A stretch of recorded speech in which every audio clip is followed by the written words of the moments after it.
Hello and welcome to a fresh episode of Global Tantrum, this show where two IR PhDs do our utmost to explain the post-war order to ourselves and then also hopefully to you.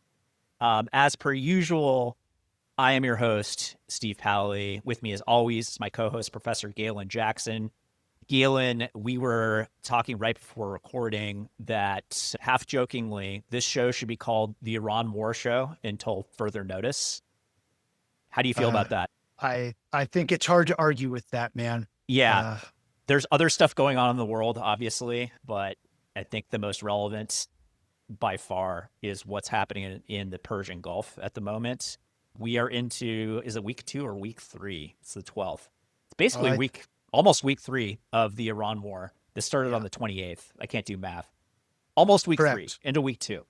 We recorded last week, sort of setting the table, laying out the start of the conflict. It's been a week.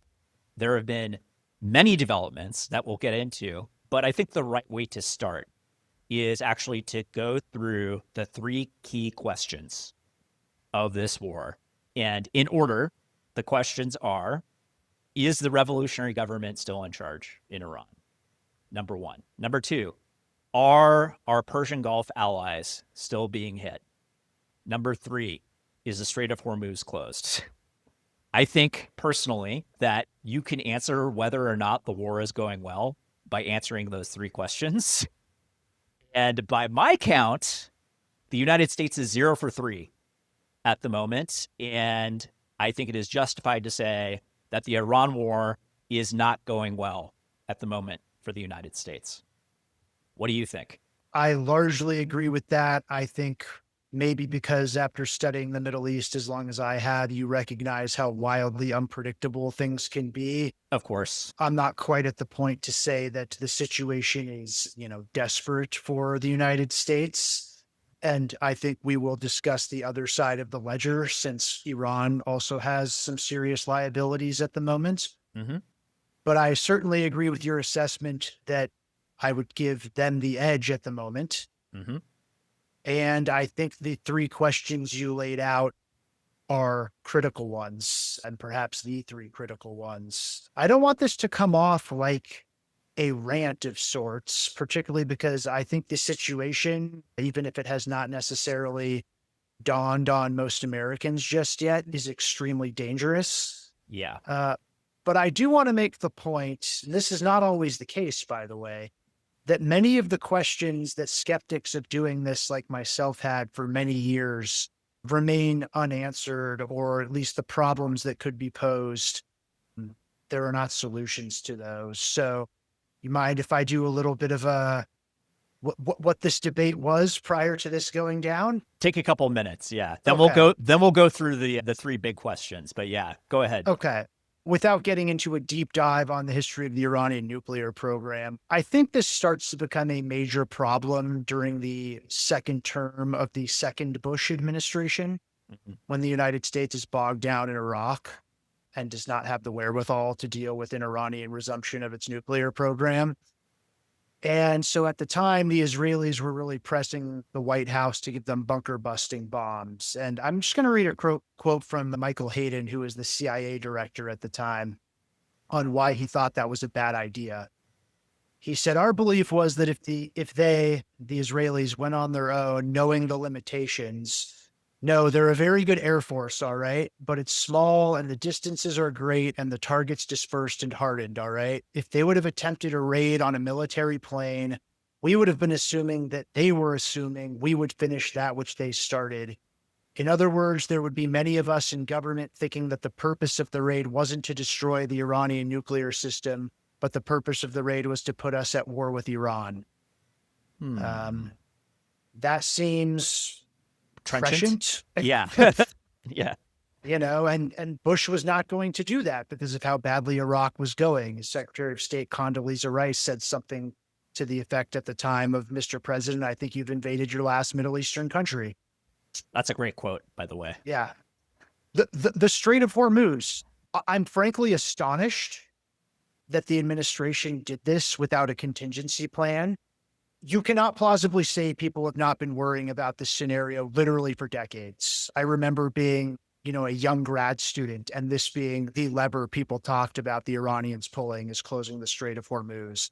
I wish I Uh, could say that I'm astonished that the administration went in without a plan, but I am not astonished. okay, fair enough, man. The what comes next question, as we were skeptical about, there does not seem to be a Delcy Rodriguez in place. The idea that the Iranian people would rise up, you know, this is not the first time an American president has told people in the Middle East to rise up and overthrow their governments. The first Bush administration did this after the 1991 Persian Gulf War, and then largely sat by as Saddam Hussein used helicopters to massacre large numbers of Kurds and Shia. Mm-hmm. So that seems like it's not going to happen. It's worth noting that the National Intelligence Council had an assessment several days before the war started saying this was unlikely to dethrone the government in Iran. And this is why many of us were dismayed when Trump withdrew from the JCPOA in 2018, the Iran nuclear agreement, because the question we all had was, okay, what happens now? So that question was never answered. The potential, this hasn't happened yet, I don't think, but that bombing Iran to this degree could undermine the generally pro-Western sentiment among most Iranians. Mm-hmm. The amount of force the United States and Israel are using is bound to cause collateral damage, most notably the school that was hit in Minab, which killed something like 170 Iranian school children. I am sure that between last June and what's happening now, this has set back Iran's nuclear program. Without a long-term political solution, they will rebuild it. Mm-hmm. And they still have roughly 1,000 pounds worth of 60% enriched uranium. We think it's buried in Esfahan. Yeah. 10 bombs worth. 10 Hiroshima-style bombs, roughly. Yep. That this could cause a region-wide war. That Here is we now are. here. Yep. We've mentioned Iran hitting its Gulf partners. Israel has massively escalated in Lebanon. Massive. Trying to go after Hezbollah, Iran's key proxy. Something like 700 to 800,000 Lebanese have been displaced as a result of that.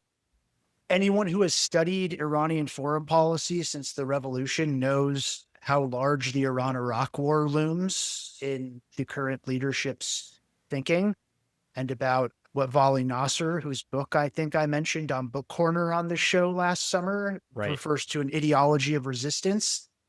In the same way that Iran was isolated and up against basically the entire war and survived it, that mindset continues to play a major role in those running the government. Just as an obvious parallel, Iran has always been bitter that the UN Security Council did not condemn Saddam Hussein's invasion of Iraq in 1980. The UN Security Council, somewhat to my surprise, China and Russia abstained yesterday, condemned Iran's use of force against its Gulf neighbors without condemning the U.S. Israeli strikes. So Iran is fine to be isolated like that in the minds of its leaders. The idea that working this closely with Israel would complicate matters for our other regional partners, I think we are very much seeing that in real time. We talked about that with Professor Lieber last week. Correct. Yeah, extensively. Another point, many of the same hawks calling for this now are the same people who were very pro going to war with Iraq in 2003. And they can say that this is somehow different. I'll just mention for now, nothing did more to help the Iranians in the 21st century than the United States war in Iraq. We can talk about why, but that was the single biggest boon to Iranian foreign policy of this century. It's weird that those people still have jobs. Or maybe it shouldn't be weird. They didn't have jobs for a long time, but a lot of them are back now. Like I said, I might end up being wrong, but I agree with you. Iran has the edge, but for now, I don't put a lot of stock in that view. One other thing I'd like to mention, the idea that you could just not deal with the Israeli-Palestinian conflict, that you could just ignore it and the region would magically get over it. Let's not forget that this current round of conflict kicked off on October 7th, 2023. And while that attack was horrific And obviously, I am not going to blame the Israelis for how awful what Hamas did that day was. The fact that that issue has not been dealt with, many of us said would inevitably at some point come back to haunt the region. And here we are with a major regional escalation. So I'm not like the Kenneth Waltzes of the world. I think in Iran with nuclear weapons would be a very bad thing. And you and I were talking offline about an article Walter Russell Mead wrote in the Wall Street Journal, where he basically made the point Iran has shown that it can close the Strait of Hormuz without nuclear weapons. Imagine how difficult it would be to deal with the threat of using Persian Gulf oil to blackmail the United States if it did have nuclear weapons. But my issue was always that Hawks never had answers to these questions. And it appears that those questions remain unanswered today, regardless of how much punishment the United States and Israel are able to inflict on Iran. Which is massive, massive Correct. punishment. And we should acknowledge that and talk about Yes. it. And we will. Okay. Thank you for summing that up in terms of, the historical context and the issues that many people have been talking about for a really long time as things that would probably come up if we decided to fight Iran in a war of choice. Cool. Okay. Back to the framing device, the big three when it comes to the Iran war. Let's start with the first one. Is the Iranian revolutionary regime still in charge? Yes, it is. They have picked a new supreme leader that is indeed Mojtaba Khamenei, the son and heir of the previous supreme leader. He was elected by the Council of Experts, I think last week, reportedly under pressure from the Revolutionary Guards.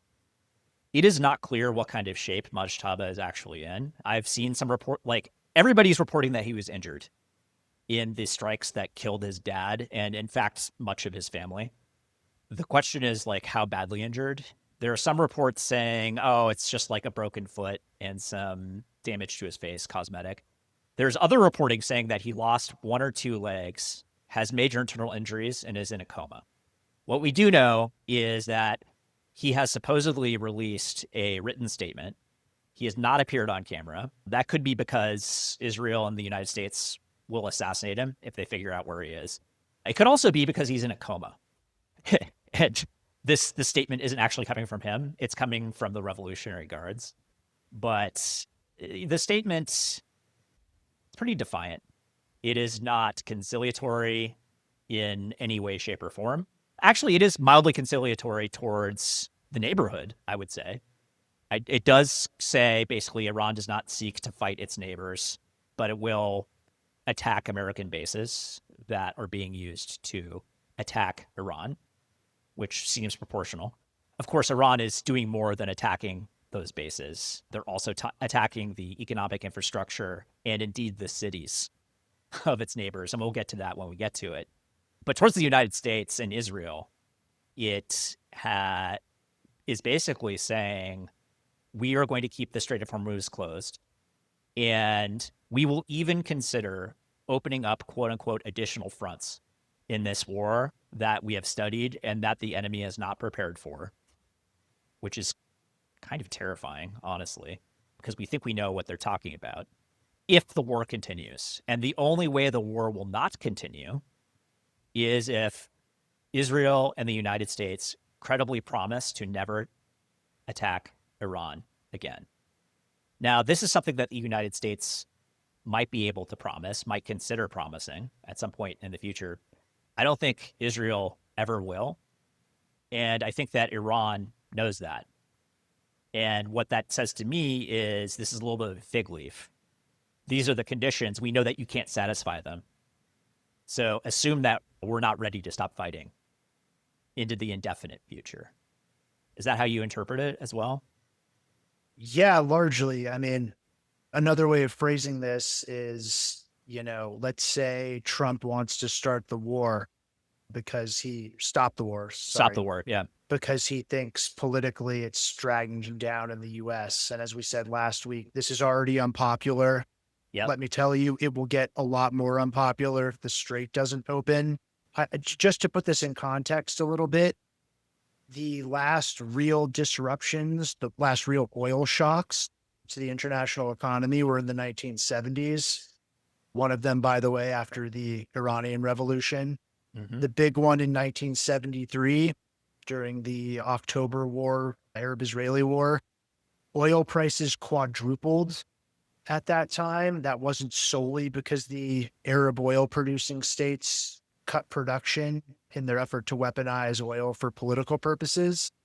It had to do with other factors as well. But the current head of the International Energy Agency, the IEA, declared that this is the single largest disruption to energy markets ever. And that's in comparison to a quadrupling of prices in the 1973 case. So I could see Trump saying, I need to get out of this. And in fact, we've seen reports that his advisors are encouraging him to do that.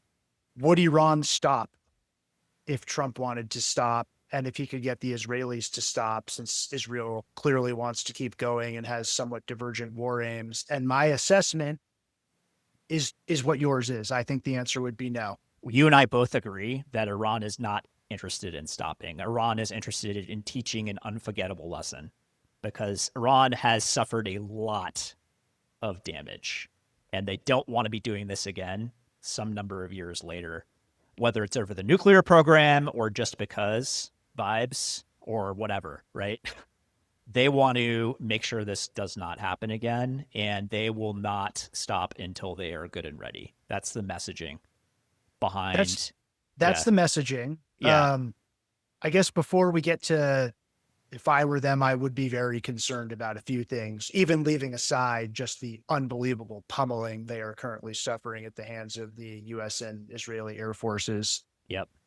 They are doing more than just closing the strait. They are targeting other oil facilities in the region. So they hit Salalah, which is a major oil storage facility in Oman that is not near the Strait of Hormuz. They have hit Iraqi oil tankers to send a message that they will not be getting out. By the way, they are letting the own oil get through to continue to go to China, and that's worth noting. So I did want to ask you this. At the very tail end of the Iran-Iraq War in 1988, the United States did, in effect, start escorting oil tankers, or not escorting, they reflagged Kuwaiti oil tankers with American flags, basically daring the Iranians, who were already had their hands full with Saddam Hussein's Iraq, to then escalate and get involved in a war with the United States, which Iran was not willing to do.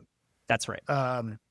This seems different. I find it telling at a time when you would think Trump would be doing everything in his power to get oil back through the strait, that has not happened. So what do you think that's about? Here's what I think that's about. And we're getting to the Strait of Hormuz, which is like number 2 in our criteria. Sorry, I shifted without foregrounding. It's okay. No, I mean, they're all related, right? They're all related. Yeah, number 1, the regime is still in charge. And if anything, it seems to have grown more hardcore.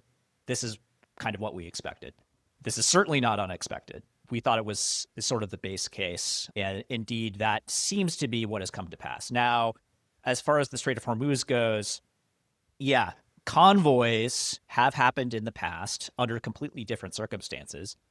Iran had been in a very nasty, vicious war with Iraq for a period of almost a decade, and it was not interested in directly fighting the United States. So it did not apply very much pressure at all. We were able to escort those tankers without much in the way of risk. There were a few instances with like speedboats and things like that, if I'm remembering correctly, but this is a whole different ballgame.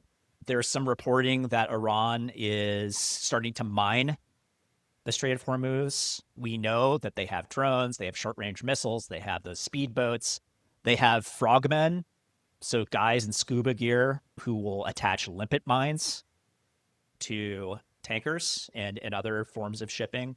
They've blown up a Thai cargo ship, and there's pictures of this. They've blown up a bunch of ships. And I think the U.S. Navy is looking at that and weighing the risks, and the risks are too high. That's not to say that they will remain too high. I assume that the U.S. will turn its attention now to the Iranian coast, and softening up all of those positions, making sure that it's difficult for Iran to attack shipping. But the fact of the matter is, like, the advantage goes, ties go to the defender, right? And the advantage in this case with geography is very much with the defender. We've got our carrier groups, but we're operating far away from our own shores. And in fact, the U.S. is dispatching a third carrier group to the area to try to get this done. But it's like Iran can keep playing the shell game with all of these military assets. These assets are cheap. They have very, very large stockpiles of them. And all they need to do is hold assets at risk to make shippers not want to try to do it. Now, the U.S. has to play the opposite game. It has to assure people credibly that it can keep them safe, because this is an economic decision, right? It's the U.S. cannot order shipping to go through the strait. And Trump was making some noises about, like, oh, like, you tanker people, like, you need to have guts. You need to have guts. You need to have guts. And it's like, that's not really going to do it. He can't commandeer like these private vessels and private concerns, right? It's like, that's not going to do it. Like, you have to offer credible protection. And I think the U.S. Navy is worried about its own sailors at this point in time. And its own ships. I mean, you know, I'm going to get the exact numbers wrong, but like the strait at its narrowest is about 20 miles. Yeah. And my understanding, in effect, it's even narrower than that because the shipping lanes are narrower. Iran, as we'll get to, has suffered enormous damage, and there is an ongoing Israeli-U.S. missile and drone to get all those facilities. And I'm sure they have severely degraded those capabilities. But Iran has an enormous stock of short-range ballistic missiles, the drones we've talked about. They also have mines. Yeah. And the U.S. has sunk a lot of mine-laying vessels, but they have plentiful mines. Isn't enough, right? So Iran can kind of saturate these sea lanes with these different kinds of ordnance. And I tend to think you're right. Like, if the U.S. Navy was confident it could do this, we would already be seeing it done. Yeah, they're not confident. I think the Secretary of Energy, is it Chris Wright, in the Trump administration, is on record saying that we'll definitely start doing this by the end of the month, quote unquote. It's like, that's, about 2 weeks away. That's 2 weeks further into this oil drought, where it doesn't matter what the International Energy Agency or the Strategic Reserves, what we're doing with them, right? 400 million barrels is a tremendous response from like global strategic reserves. And maybe we didn't talk about this yet. The IEA is trying to cushion the blow of the Strait of Hormuz closing by releasing this gigantic, coordinated amount of oil from basically the entire developed world's stockpiles. 400 million barrels. It sounds like a lot until you realize that global consumption is around 100 million barrels a day. And 20% of that right now is disrupted. So it isn't actually going to make up that much of a difference. We're in a race against time, and we could see energy prices, like, they've already gone up. They could go up a lot more. Futures markets seem to be saying that experts believe that the Strait of Hormuz will open in the next week or two. Otherwise, futures would be at like $150 a barrel, as opposed to 90 to 100, which it is currently. 90 to 100 is painful enough. 150 is disastrous. Yeah, I forget. Was it 2008? I think was the highest price ever, and it was around that number. I couldn't tell you. Let me look. But we're talking about like instant recession in an election year, right? This is not what Trump wants to be dealing with. I think there's a good chance that he's going to be dealing with it if we can't get that strait back open. So I just looked it up. The highest nominal price ever recorded was $147 in 2008. Yeah. Now this is a huge deal, and it's the single biggest vulnerability in this war, and it's on our side of the ledger. It's not on the Iranian side of the ledger, right? The other piece, which maybe is, we've already covered it, but aside from the Gulf monarchies, this doing enormous damage to their future economic potential, as we've talked about, and how they're still being targeted. This is a very effective way to drive a wedge, potentially, because their oil is not getting out. Yep. And they still rely very heavily on it. Now, I actually think that could become a liability for Iran, but we'll get to that. Yeah. So then the third piece, the Allies. munitions race. Yeah. Yeah. And you sent along like a really excellent podcast from Lawfare explaining what's going on with Iran's drone fleet, the Shahed drones. It's And awesome, right? I yeah, want to shout incredible. that out too. Yeah. Yeah, like go listen to that. Like Lawfare is not usually associated with security studies in that way. It's a little bit more around like national security law and international law and things like that. And indeed like domestic political corruption and I think it got going during the first Trump impeachment in his first term, but like they're doing some security studies work now, and like they brought in some experts who like really understand what's going on with the Shahed drones. And of course, the Shahed drones, we've mostly seen them used in Ukraine by the Russians, who have contracted with the Iranians to build them in Russia and then created their own version. As it turns out, the United States has decided this is such an effective design that they've cloned it too. We have the so-called Lucas drone, and it's an acronym for something, and I can't remember what it is. But the idea is these things only cost $20,000 to $30,000. They're dirt cheap. They're made out of fiberglass. They don't have a lot of sophisticated guidance. They go slow. They only go a little over 100 to 150 miles an hour. There's a jet propelled version that goes a lot faster, but most of them are actually propeller driven. So they don't have a lot of capability, but you can manufacture them anywhere. You can manufacture them in boat repair facilities. How many boat repair facilities are there in a country of almost 100 million people with a giant coastline? A lot, right? It's not like these missile cities where we know where they are and you need like super advanced underground manufacturing equipment. No, these Shaheds, like you can put them together in like basically neighborhood manufactories and basements. And that seems to be what's happening. They're keeping up the production and launching of these drones, and it's causing a real problem because, yes, we have these sophisticated missile defense capabilities, our allies do. That's the THAAD system, which I believe is naval mostly. It's like you have these boats with interceptor missiles on them. We have the Patriot missiles as well. We have the Israeli systems. You know, our Gulf allies are very well equipped with these interceptors, but the interceptor missiles are up to $4 million each. The first wave of defense is actually scrambling fighter jets to shoot these things down.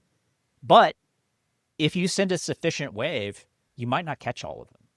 And then you have to use those expensive interceptors. Otherwise, you lose a high value target, which could be worth $300 million. We lost a $300 million radar recently to an Iranian $30,000 drone. It's like, as rich as the US is, that adds up. That's a real problem. And so it's this asymmetry generated by the design characteristics of the Shahed drone. There's just too many of them. They're almost impossible to suppress. And we don't have enough assets in the region. Right, Galen? I mean, my takeaway from that podcast, forgive me if I got this exactly wrong, but I think at some point in there, the Ukrainian expert said something that like in the first hours of this war, the Gulf states fired something like 800 Patriot missiles. Right, which is billions of dollars worth, right? Which is roughly as many as the United States makes in an entire year and might be more than the Ukrainians have fired in the entire war with Russia. Yep. But the main takeaway from that was to do air defense against these things, which the Ukrainians have gotten very good at, requires a layered system. Yep. And while we mentioned this last week, after listening to that, the level of sophistication to do that is even higher than I realized. You mentioned the first line of defense, manned aircraft. The Ukrainians have, basically developed ways of carrying portable radar so that you can shoot at these things potentially with machine guns.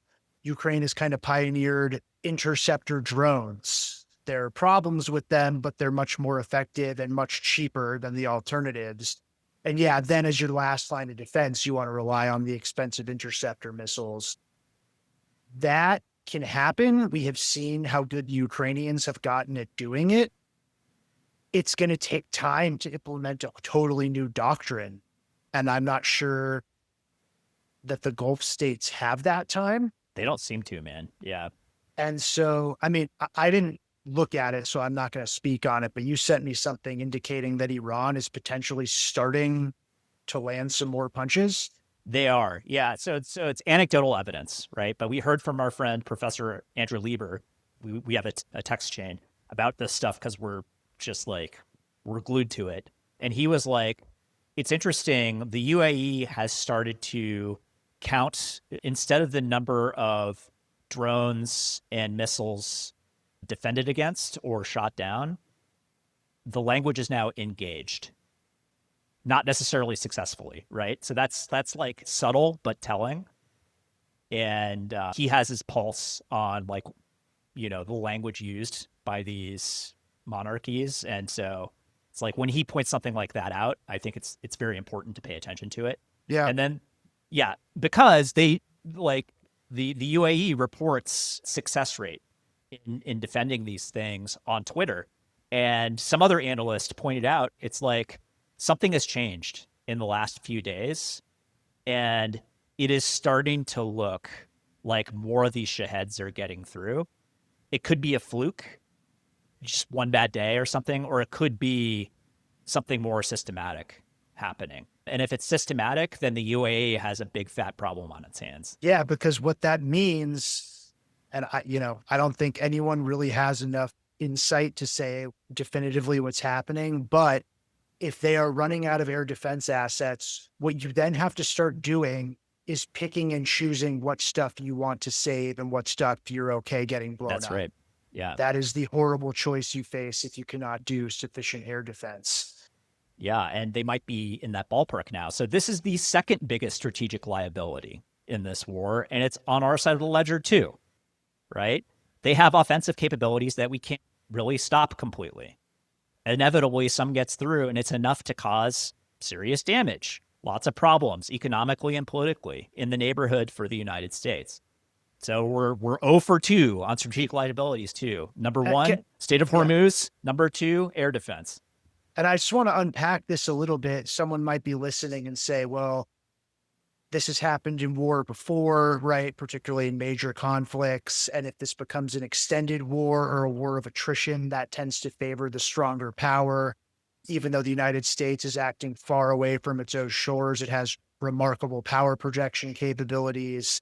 It certainly has more economic capacity than Iran. So maybe people are thinking if this drags out, then that's a problem for Iran. I don't think that's wrong. The problem is, I think that's exactly what Iran wants because Iran knows that the United States is not interested in a long war in the Middle East. I think there's no political support for it here. It would be incredibly costly. And in grand strategic terms, this is not the theater the United States wants to be focused on. Yeah. So yes, that's strictly speaking true, but I think planning for a long war is exactly what Iran frankly kind of wants right now. They did the And planning. Yeah. and they said as much, right? Now, Yeah. how much stock you put in, I don't pay any attention to Iranian state media, and you can't put a ton of stock in, or you shouldn't take their statements at face value, but that is exactly what Larijani, who I understand is kind of running the day-to-day Yep. affairs of the government. He basically said that we're prepared for a long war. We know the United States isn't. Yeah. Yeah. It's like Iran did its homework. The Trump administration is not renowned for doing its homework necessarily, especially for like the day after or the week after. It prefers like the Trump doctrine of warfare seems to be like overwhelming force applied in spots of maximum leverage as quickly as possible and then done and then negotiations. And we tried that here. It has failed. Like, I don't think I'm remiss in describing the failure of that doctrine in this instance. So I want to add one thing, and then I'm not quite there yet, but Yeah. I lean toward you, but then I think we should get into that discussion. I guess one bright spot of this, I have been generally quite impressed with the reporting of the war. Whether it's Wall Street Journal, New York Times, BBC, Al Jazeera, I think the information that's been available to people who are interested in this has been quite good. I think it was in the Wall Street Journal. There was a really interesting article a few days ago where they had some Iranian sources indicating how the Islamic Republic's strategic thinking has evolved since last summer. Mm-hmm. And basically, the gist of that article was the Iranians said, we cannot continue having these deterrence failures. Trump tore up the nuclear agreement in 2018. We did pretty much nothing other than stop complying with it a year later. Then He, ki- Soleimani. he Yeah. killed Qasem Soleimani, the head of the IRGC's Quds force, in January 2020. They did Pro hit some forma. they Yeah. did hit some US bases in Iraq, but that was considered not as great an escalation as killing Soleimani was. It was kind of pro forma. It was telegraphed, right? And Well, so that was certainly the case in 2024 yeah. when, after Israel struck, I think it was in Syria, a number of high-ranking Iranian commanders, they very much telegraphed that they would just be shooting pro forma stuff at Israel, and none of that stuff really got through. Ditto in October 2024 when the Israelis struck the Iranians again, and ditto in June 2025 after the strikes on their nuclear program.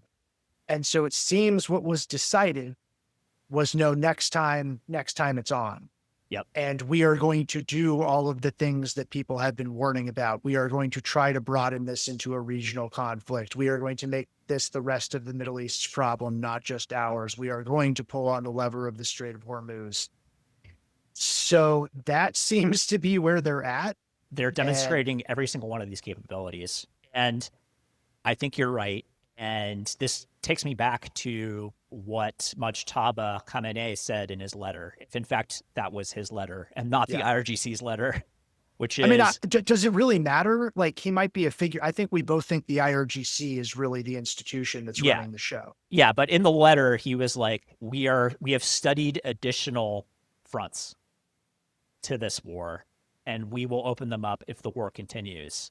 I think the war is probably going to continue.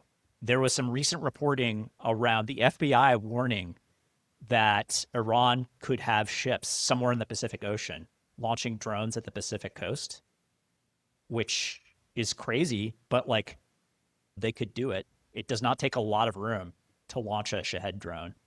And small boats, the Coast Guard and the U.S. Navy keep great track of the ocean, but the ocean is vast. Well, this goes back to a point you've made previously on other episodes, which is you've put them in a situation where they have nothing to lose. Why not? So why not demonstrate those capabilities, right?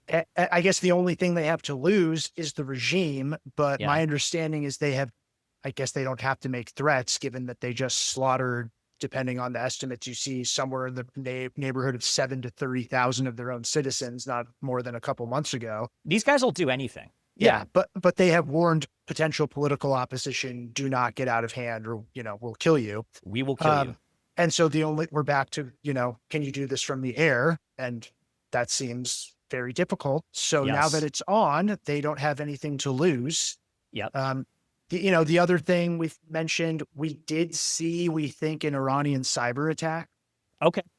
On a private U.S. company that sells medical devices. People have been warning about Iranian cyber capabilities for a while. I used to teach a class on it. I don't want to say overrated necessarily. I just don't think they're definitely not in the same class as the United States, Russia, or China, or anything like that. But they did wipe a bunch of remote devices for this company. And they certainly have demonstrated, they did the Shamoon attack back in 2012, where they wiped something like 30,000 Aramco computers. So they do have cyber capabilities, and assuming they can keep using them, I suspect that they will. Yeah. And then there's Hezbollah, which we've already talked about. Hezbollah has assets everywhere. They are skilled terrorists. Right before we started talking, I saw that there was a synagogue attack somewhere in Michigan. I don't have any details on that. I don't know if that's Hezbollah. Maybe we won't find out for a while or ever. Could be something else. Could be plain old American anti-Semites. Very possible, right? There are many. Of which there are many. Yeah, absolutely. And as I said last week, I'm very worried about that. Right. So we don't know, but it is a useful reminder that Western countries and developed countries are full of soft targets. And, we've seen this movie before, decades in the past, and it didn't play that well at that point in time. And yeah, it's like these are the places my mind goes when Iran starts talking about new fronts, right? Well, so all right. Can I then lay out the reasons I'm not quite where you are? Yeah, please do. Yeah. Okay. So I think they have some pretty serious liabilities. Okay.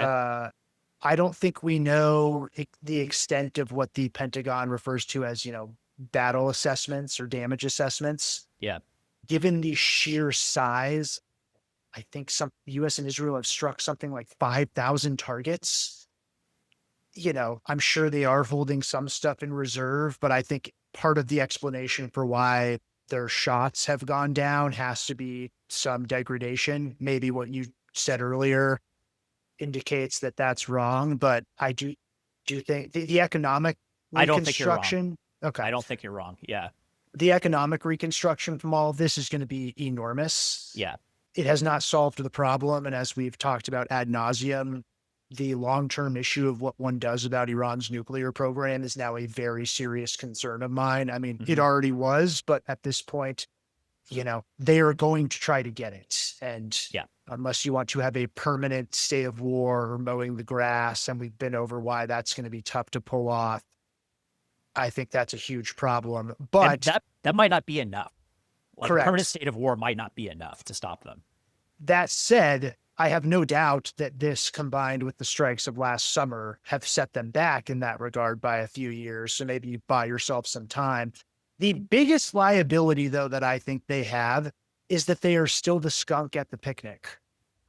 Yeah. Like, despite how deeply unpopular this is pretty much everywhere in the world, including the United States, and except for Israel, Yeah.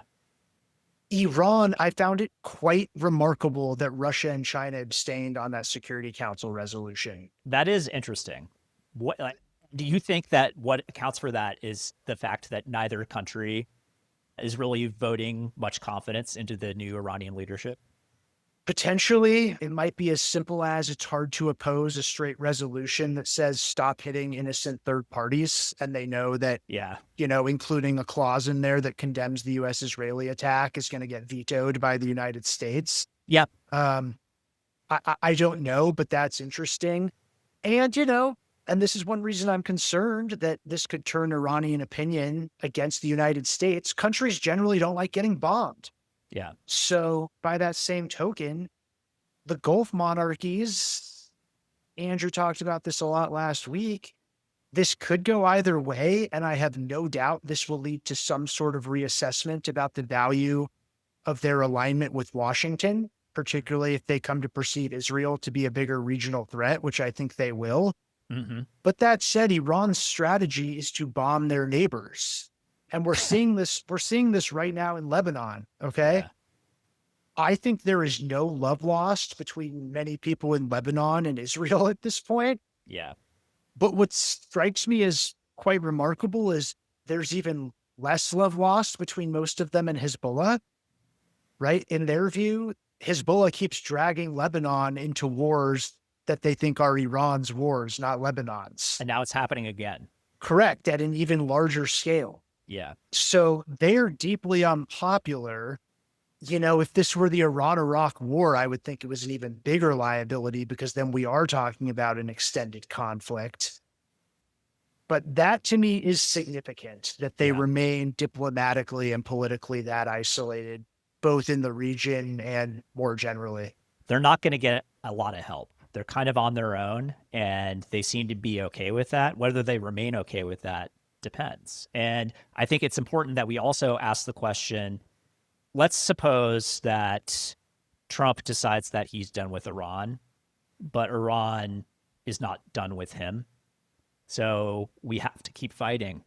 What can the U.S. and Israel do to counter-punish the Iranians, and will it be enough? And I can think of a few things, right? It's not like we are out of cards to play here. I think that we're in a position, like somewhat paradoxically, of being deprived of leverage against this regime because all we can do right now is punish without boots on the ground, especially. And one thing we know about like punishment from the air, like The North Vietnamese took even more punishment than this for a very long period of time, and it didn't stop them, right? There are plenty of other examples. Like, I don't think we're going to get a white flag. Israel is perfectly willing to escalate, and I believe that it will. They blew up some, I think, oil depot Correct. in and around Tehran, which is like, Correct. that's pretty nasty stuff. You know, like the sky turned black and it's poisonous. You know, it's not chemical warfare, but it's kind of like adjacent to it. My understanding is that the White House did not like that. They didn't like that. They're like, we're trying to get these guys to revolt against the government, and you're doing this. And that speaks to divergent war aims, right? It's like, correct. Yeah, Israel, you know, maybe they would like a new Iranian government, but their main objective is to destroy, like, ruin the country and stop them that way, like neuter the threat forever. One question I have is, suppose that we were to stop bombing now, would the opposition come out of the bunkers that the Iranian people are in and start organizing in a real way? Yeah, it's a great question.